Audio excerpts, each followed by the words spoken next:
chapter 76 today, the battle between Śālva and members of the Yadu dynasty.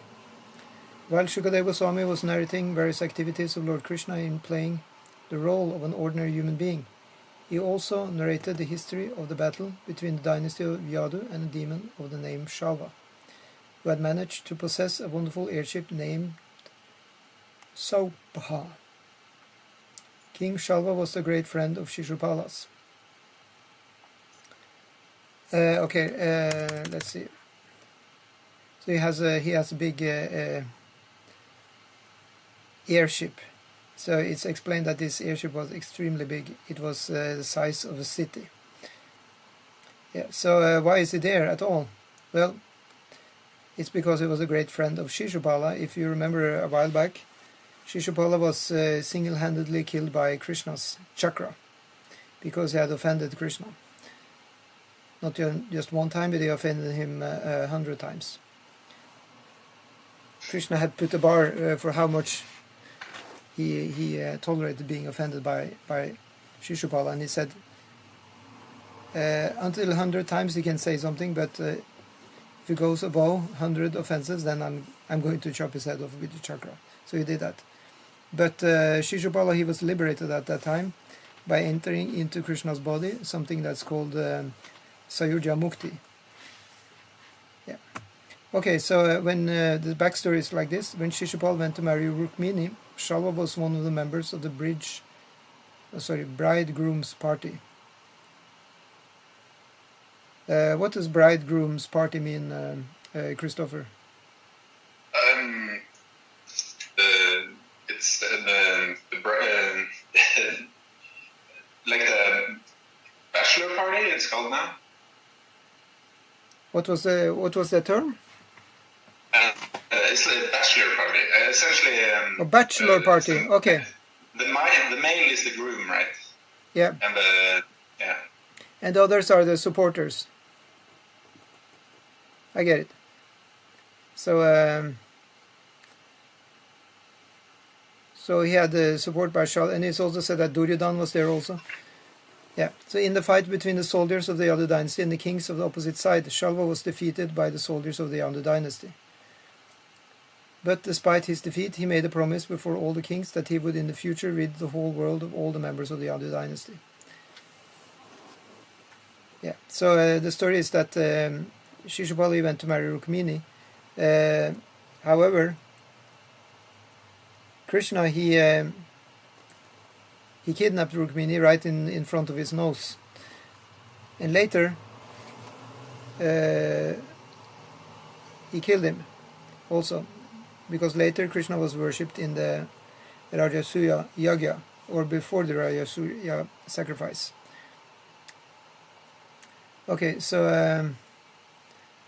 but despite his defeat, he made a promise before all the kings that he would in the future rid the whole world of all the members of the Yadu dynasty. So Śālva was one of them who fought against Krishna there. He said the soldiers of the Yadu dynasty. It actually means that Krishna, he was there and fighting together with Balaram, with all the other soldiers of the Yadu dynasty. And they defeated Śālva and all the other princes who were on the party of Shishupala. Since his defeat in the fight during the marriage of Rukmini, he had maintained within himself an unforgettable envy of Lord Krishna, and he was in fact a fool because he had promised to kill Krishna. So it's said that anger is such a great power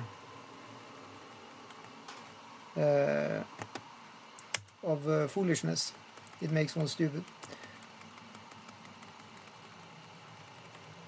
Usually such foolish demons take shelter of a demigod like Lord Shiva to execute their ulterior plans. So here you see, they go to the mode of Tamaguna because that's where Shiva can be found, helping them to destroy, or try to destroy. So he took shelter of a demigod like Lord Shiva to execute their ulterior plans, and so in order to get strength, Śālva took refuge at the lotus feet of Lord Shiva. He underwent a severe type of austerity, during which he would eat no more than a handful of ashes daily. Lord Shiva, the husband of Parvati, is generally very merciful, and he is very quickly satisfied if someone undertakes severe austerities to please him. So after continued austerities by Śālva for 1 year, Lord Shiva became pleased with him and asked him to beg for the fulfillment of his desire. So in the Bhagavatam proper, it's said in the Sanskrit there that actually Lord Shiva is known as Ashutosha, but actually it took a whole year.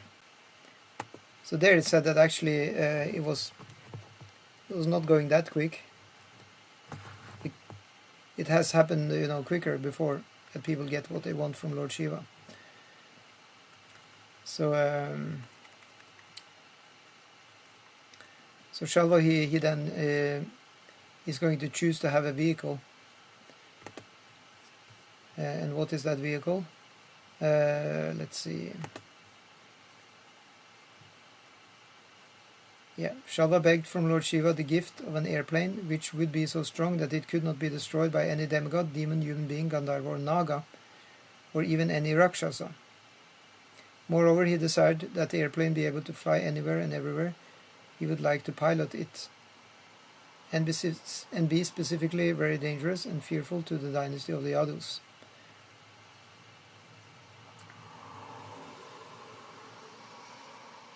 Yeah, so did he get it? Yeah, Lord Shiva, he said, so be it. And on the order of Lord Shiva, then there's this architect of the demons, Mahadanava, he actually created this ship. Yeah, Lord Shiva immediately agreed to give him the benediction, and Śālva took the help of the demon Maya to manufacture this iron airplane, which was so strong and formidable that no one could crush it. So just see that it was, made of iron, this airplane. It's specifically stated. So it was not just some mystical, etherical creation of sorts. Like sometimes you hear about the UFOs, that they are not really, very, very solid matter. They're kind of, transparent and stuff like that. This was not the case with Śālva's airplane, apparently. It was made of, of gross iron, but then it was behaving very special. And somehow or other it could disappear and appear again. So it was a very big machine, almost like a big city, and it could fly so high and at such a great speed that it was almost impossible to see, so there was no question of attacking it. So it was going so quick so you couldn't see it. It appeared to be almost covered with darkness, yet the pilot could fly it anywhere and everywhere. Having acquired such a wonderful airplane, Śālva flew it to the city of Dwarka, because his main purpose in obtaining the airplane was to attack the city of the Yadus, toward whom he maintained a constant feeling of animosity. It means hatred, yeah? Something like that. Śālva thus attacked the city of Dwarka from the sky, and he also surrounded the city with a large number of infantry. That means soldiers, right? The soldiers on the surface attacked the beautiful spots of the city. So Dwarka is a very nice place, but it's out in the ocean, so he had to come with a whole airship as big as the city, and he had all his soldiers on his city ship flying there. In that way they could attack this island city from the sky. They began to destroy the nice parks, the city gates, the palaces and skyscraper houses, the high walls around the city, and the beautiful spots where people would gather for recreation. While the soldiers attacked on the surface, the airplane began to drop big slabs of stone, tree trunks, thunderbolts, poisonous snakes, and many other dangerous things. Śālva also managed to create such a strong whirlwind within the city that all of Dwarka became dark because of the dust that covered the sky.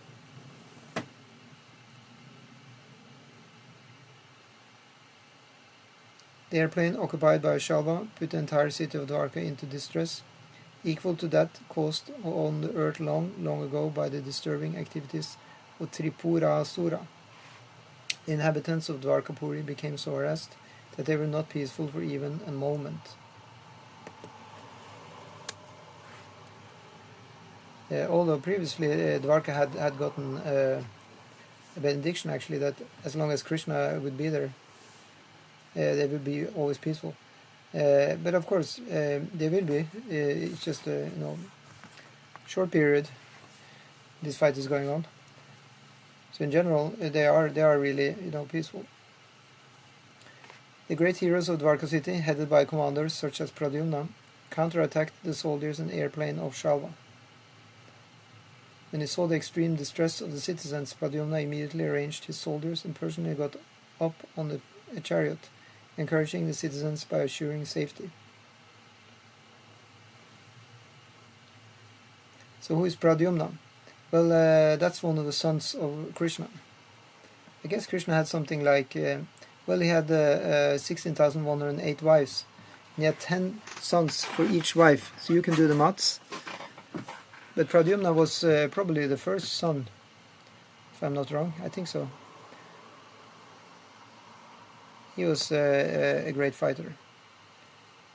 Following his command, many warriors like Satyaki, Charudeshna, and Samba, all young brothers of Pradyumna, so in other words, they are also children of Krishna, as well as Akrura, Kritavarma, Bhanuvinda, Gada, Shuka, and Sharana. These are not sons of Krishna as far as I understand, at least not Akrura. He was much older. He was the one who drove the chariot of Krishna. I mean, he was coming to pick up Krishna from Vrindavan, and he drove him over to Mathura. And later on, Krishna, he arranged, since he was attacked there by some enemies, then he arranged eventually to have this kingdom out in the sea called Dvarka. Okay, so all of them were Maharathis, great warriors able to fight with thousands of men. All were fully equipped with necessary weapons and assisted by hundreds and thousands of charioteers, elephants, horses, and infantry soldiers. Fierce fighting began between the two parties, exactly like that formerly carried on between the demigods and the demons. The fighting was severe, and whoever observed the fierce nature of the fight felt his bodily hairs stand on end. Yeah, so it said that to have your bodily hair stand on end, that's a symbol of ecstasy. And it said that fighters, real kshatras, they actually love to have a good fight. So maybe they actually were so inspired that their bodily hairs standed on end. Pradyumna immediately counteracted the mystic demonstration occasioned by the airplane of Śālva, the king of Saubha. By the mystic power of the airplane, Śālva had created a darkness as dense as night, but Pradyumna all of a sudden appeared like the rising sun. As with the rising of the sun, the darkness of night is immediately dissipated. With the appearance of Pradyumna, power exhibited by Śālva became null and void. Okay, let's see about that. So he has such a mystical power, being on the airplane. But Pradyumna was also extremely powerful, being the first son of Krishna. So he was just like shining like the sun, apparently. In that way, taking away all the mystical darkness of Śālva. So it was like he got the chariot, right, from doing austerity onto Shiva, right? Yeah, he did. And I heard the chariot was able to go pretty much anywhere, just within the instant of the mind of the. Yeah, it went with the speed of the mind. It's described that it could appear in one place in the sky, and then, whoop, it appeared in another place in the sky. And the driver was also an illusionist, was he not? Well, he had gotten mystical power. Right. So in that way, he was making some illusions, which we shall hear about later. Yeah. Yeah. So now Pradyumna is attacking. Each of Pradyumna's arrows had a golden feather at the end. The shaft was fitted with a sharp iron head. By releasing 25 such arrows, Pradyumna severely injured Śālva's commander-in-chief. He then released another 100 arrows toward the body of Śālva. After this, he pierced each and every soldier by releasing one arrow. He killed the chariot drivers by firing 10 arrows at each one of them. And he killed the carriers like the horses and elephants by releasing 3 arrows directed toward each other. each one. So it appears here, that Śālva has like you can say a regular army with chariot drivers, horses, like a regular army which you would have on the land, right? But the difference here is that Śālva is up in the sky, right? He has all this full army with soldiers on horses and elephants and whatnot, but they're fighting, the soldiers on Dwarka from the sky, being situated on that airplane. Isn't that amazing? So when everyone present on the battlefield saw this wonderful feat of Pradyumna's, the great fighters on both sides praised his acts of chivalry. So Pradyumna, he's not set back at all. He just fights them. But still the airplane occupied by Śālva was very mysterious. It was so extraordinary that sometimes many airplanes could appear to be in the sky, and sometimes there were apparently none. Sometimes the plane was visible and sometimes not visible, and the warriors of the Yadu dynasty were puzzled about the whereabouts of the peculiar airplane. Sometimes they would see the airplane on the ground, sometimes flying in the sky, sometimes resting on the peak of a hill, and sometimes floating in the water. The wonderful airplane flew in the sky like a whirling firebrand. It was not steady even for a moment, but despite the mysterious maneuvering of the airplane, the commanders and soldiers of the Yadu dynasty would immediately rush toward Śālva wherever he was present with his airplane and soldiers. So I heard some UFO researchers, they said that this story of Śālva and his mystical airplane, it sounds similar to some UFO reports.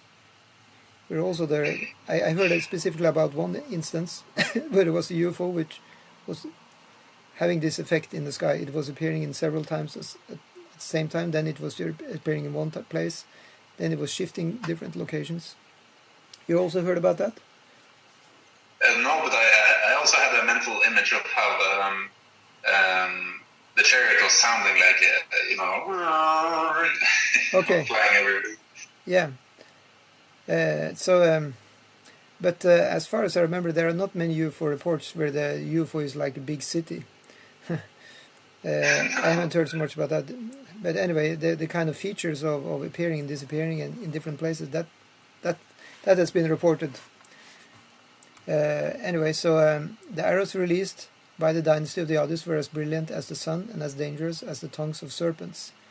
All the soldiers fighting on behalf of Śālva soon became distressed by the incessant release of arrows upon them by the heroes of the Yadu dynasty, and Śālva himself became unconscious from the attack of these arrows.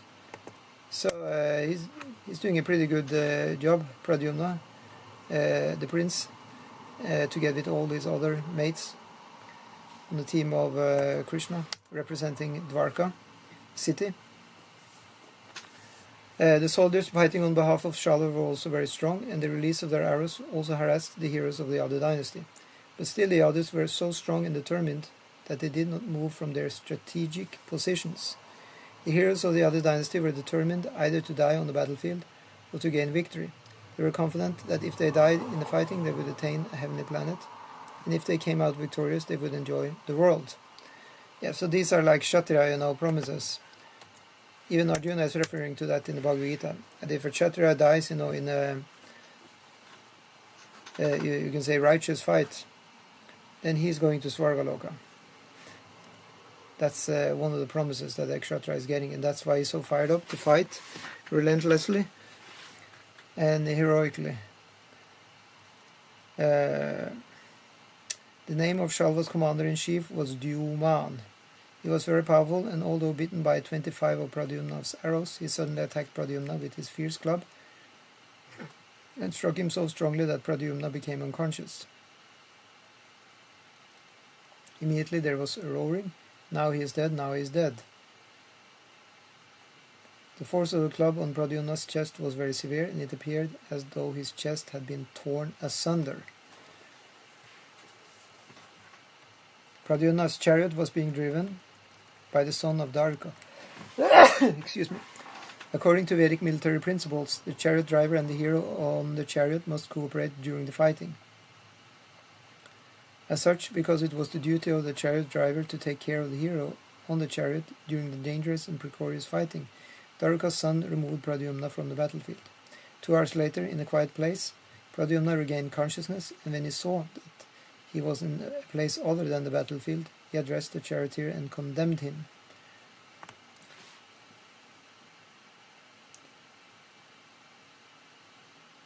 Well, so Pradyumna was not happy.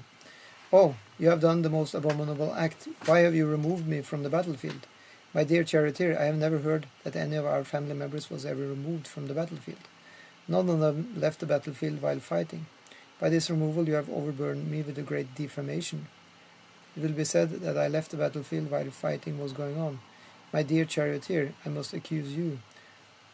You are a coward and an emasculator." Okay, what does emasculator mean? That I don't know. Okay, we cannot live in ignorance. I'm finding it out now. Let's see.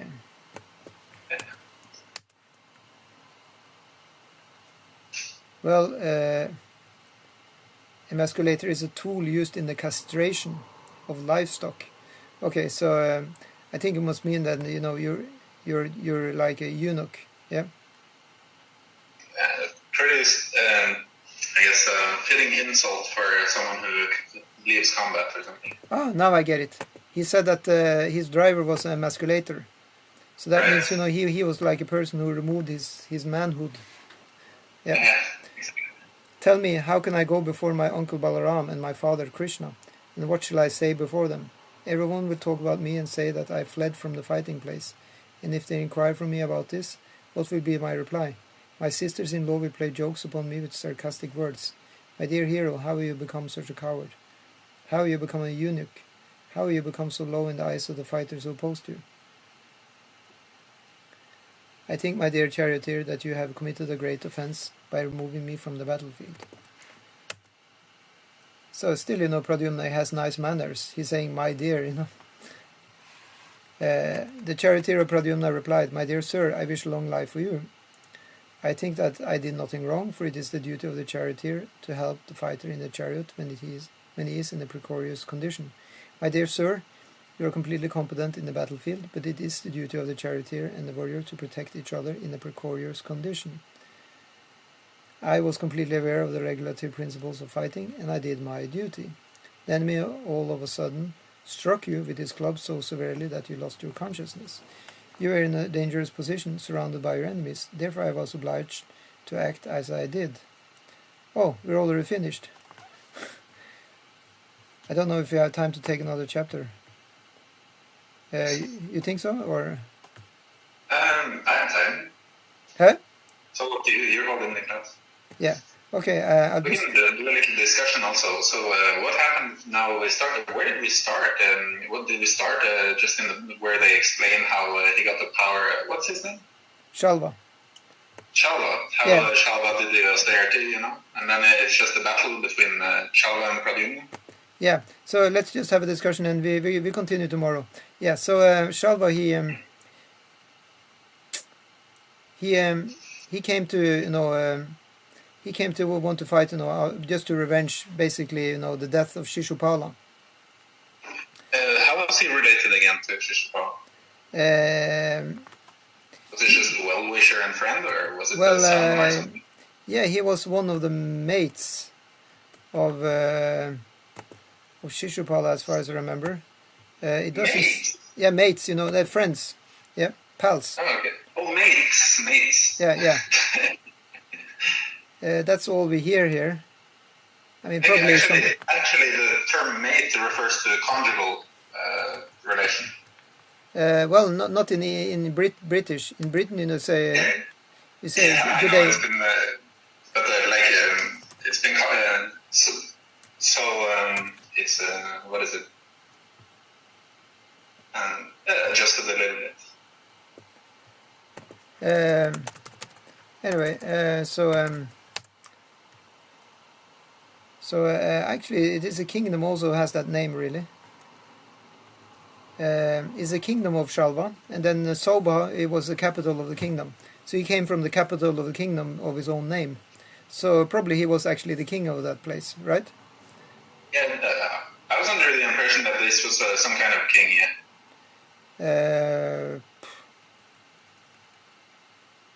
Yeah. Yeah, his name is actually Śālva Kumara. He's mentioned in the Mahabharata as Śālva Kumara. That's his full name.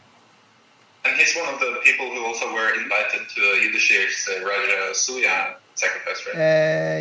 Yeah, probably. Actually, now I know another connection with him. You heard this history of when this is back in time when you have Bhishma Deva. He's the son of this king, and he is promising to be an eternal brahmachari, so that the king he could have his wife. That was kind of the deal, so that the king, which was the father of Bhishma, he wanted to marry one fisher girl, and the father of that fisher girl, he said it's okay, but then your sons should be the next king. And then she said, how was it again? Yeah, but then actually, but then he heard that the father of Satyavati. Satyavati was his fisherwoman who married. I forgot the name of that king. But anyway, he was the father of Bhishmadev, and Bhishmadev promised that I should not, destroy this situation. Because the father of Satyavati, he said that this Bhishmadev, he will probably demand to be the next king since he is the only son. So Bhishmadev then said, no, I will never marry. So anyway, he had two brothers, and that was and those were Vishitravira and the other one Chitrangala. Chitrangala died. He was killed by a Gandhara of the same name. And so this Vichitravira, he got married. He was supposed to get married with three ladies, Amba, Ambalika, and Ambika. And this Amba, she actually didn't want to be taken because Bhishmaka just came and grabbed all of these three ladies to be, married to Vichitravira. But Amba, she didn't want the two others, they were okay. But Amba, she said that she wanted to marry Śālva. And that's this same Śālva who has this UFO, great city in the sky. So he didn't get Amba also. So that's another reason he's angry at Krishna. Well, actually, he shouldn't be angry at Krishna for that, but he's angry at Bhishmadeva. Anyway, because Amba, she came back, and she was transported back to Śālva because Bhishmadeva thought, okay, let her be married to him. But then Śālva, he didn't want to have anything to do with her because she had been touched by Bhishmadeva. Yeah? Who did Bhishma collect the wives for? Was it for Bharat? No, it was for his brother Vichitravirya. Oh, okay. But that brother, he was not very healthy actually. So he had, he had a short life. He died of tuberculosis very quickly. And in that way, he didn't get any offspring. So then, at the end, Satyavati, she had to call Vyasadev, her son to come. A son she got before, in the previous, instance. And this Vyasadev, he then, had children with Ambika and Ambalika, which was then, Pandu and Dhritarashtra, the blind king, and the white king. Yeah, Pandu means he was bleak. Yeah. And then still, they weren't really satisfied. Satyavati thought, you should have a king who doesn't have any defects. So then, the third time, then Ambika and Abalika, they didn't want to try this again with Vyasadev. So they found the maiden in the kingdom, just a normal, you can say, person, a lady, and she liked Vyasadeva very much. So that's why Vyasadeva was happy, and the result was Vidura, who is actually sage in the family. Anyway, so Śālva was involved there. Oh, sorry. Now I see in my studies here that actually it's another Śālva king who has a same name. Or I'm not sure about that because I think there is some discussion, if this is the same Śālva or a different one. I think it must be the same. Actually, that's my opinion anyway. But I mean, anyway, he did you can say a normal route for a demon. He was meditating for 1 year on Lord Shiva, and he was offering ashes or dust to Lord Shiva. So it's to get the favor of Lord Shiva, you're doing something called tamasic practice, or left hand tantra. Yeah, yeah. So in that way, it's called the black arts also. So you do a concentrated kind of worship. You have to do every day the same thing like that.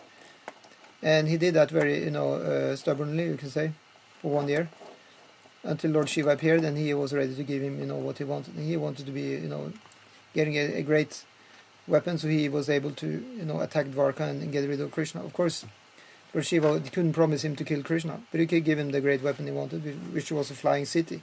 And mystical powers was a part of the package. Yeah. So he's going to show a few of these illusions tomorrow. We will look at that.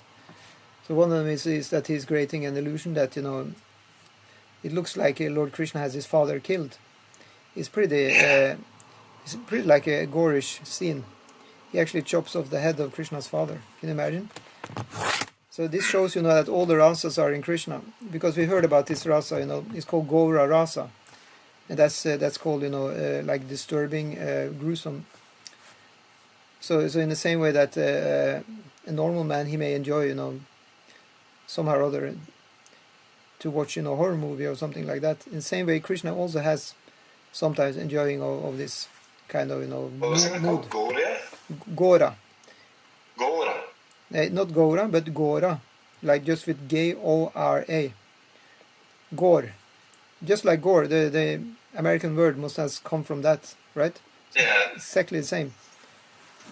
Okay, yeah, I thought so. So Gora Rasa means that heads are chopped off and stuff like that. It's not very often you hear about this. It only takes place in the material world when Krishna has his lila here, and it's stuff like the Nrsinga Rasa is one of them.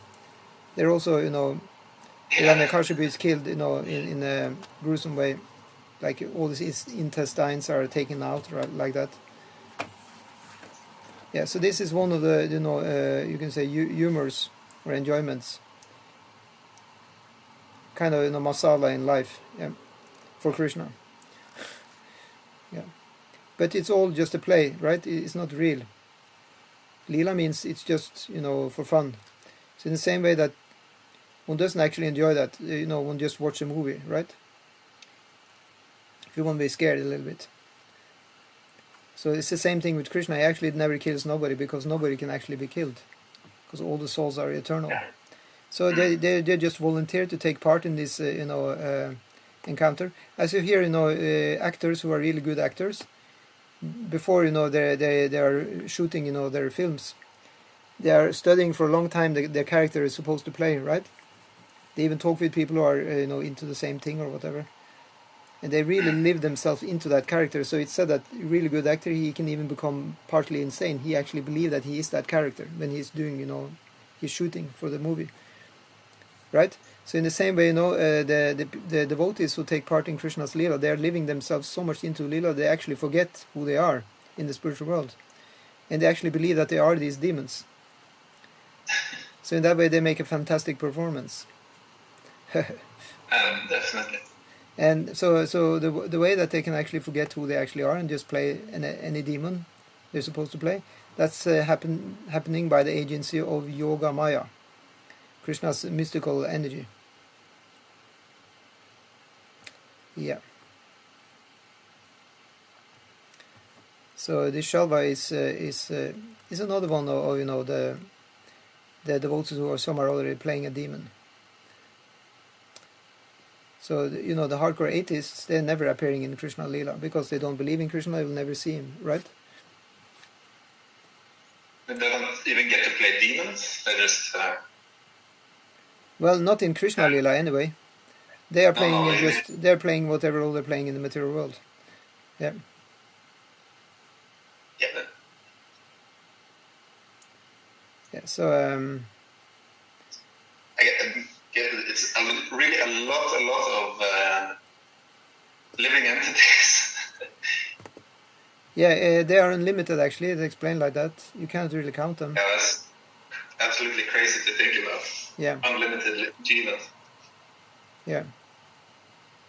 So it's just the energy of the Lord, and another part of His energy. I guess. Yeah. So I found just a few, details about how the fight, was before the fight. I mean, or when it was about to start.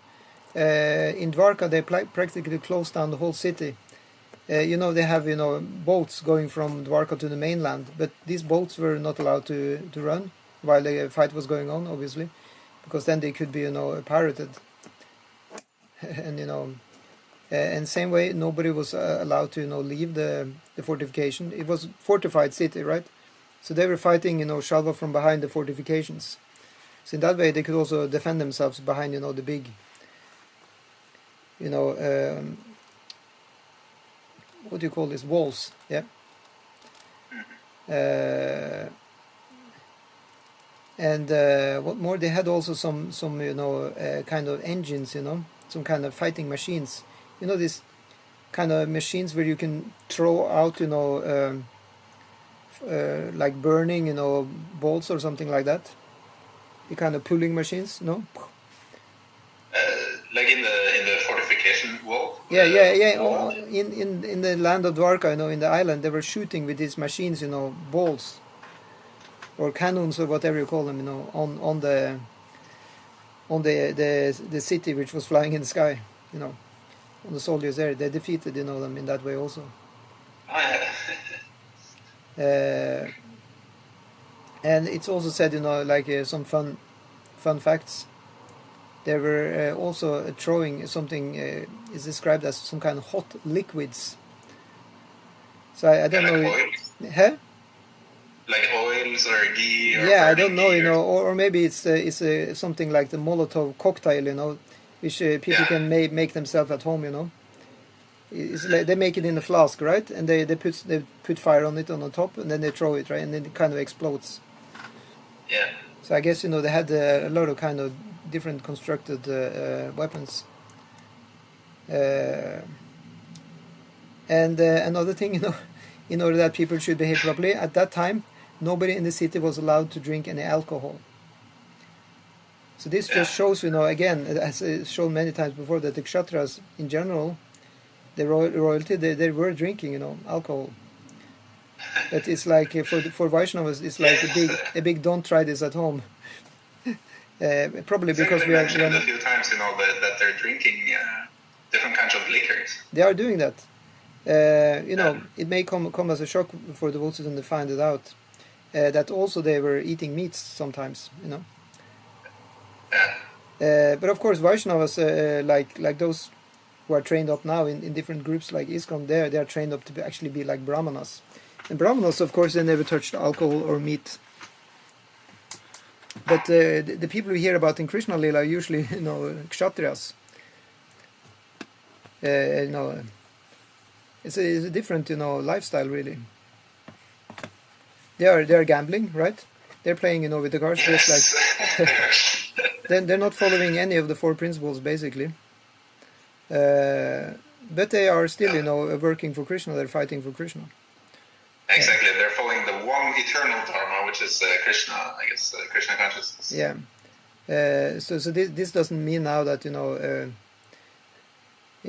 Vaishnava groups is not allowed to gamble, is not allowed to drink or eat meat. But it was going on there anyway. And but when they were going to fight, interestingly, at least they were not allowed to drink at that time. So still the effects of intoxication was very clearly not favorable for fighting, right? The concentration must have been worse, right? Well, isn't there some I thought I mentioned that the Vikings used to take intoxicants before running into battle. Yeah, I remember that. Yeah. Just to don't feel pain and don't be scared. Exactly. That was called. That was called. I think it was. I think they were eating uncivilized. What do you say? I mean, it seems like compared to the Vedic civilizations, the Viking civilization is like almost lower grade, you know. They're lower grade because they were doing this cider, you know. They were a lot into the magical stuff. Cider, you know, is like black worship, worship of nature. They did a lot of this stuff. One unified God. And they were identifying, you know, they had their animal counterparts. That was a big thing amongst the Vikings.